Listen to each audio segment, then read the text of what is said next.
হ্যাঁ, সুপ্রিয় দর্শক মন্ডলী, আসসালামু আলাইকুম। দর্শক মন্ডলী, আপনারা অনেকেই জানতে চেয়েছেন এই শীতে কোন জাতের হাঁস পালবেন আপনারা। আসলে এই শীতে সবচেয়ে বেশি হাঁসের মাংসের প্রচুর চাহিদা থাকে, তাই আপনারা হাঁসের জাত নির্বাচনের ক্ষেত্রে আপনারা সবসময় হাঁসা জাতের হাঁস এই শীতে পালবেন।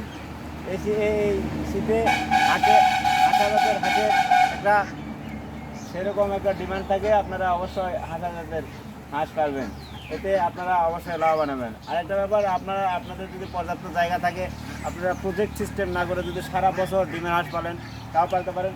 কিন্তু আপনাদের জায়গা যদি স্বল্প হয় তাহলে আপনারা প্রজেক্ট অনুসারে আপনারা হাঁসা জাতের হাঁস পালতে পারেন এবং মাংসের জন্য হাঁস পালতে পারেন। এই শীতে মাংসের হাঁসের চাহিদা সবসময় বেশি থাকে, আপনারা জানেন।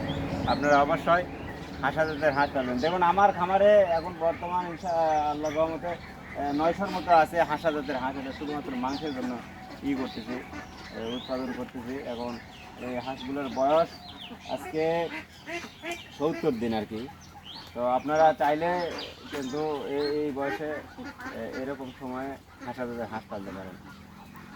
ধন্যবাদ, আসসালামু আলাইকুম।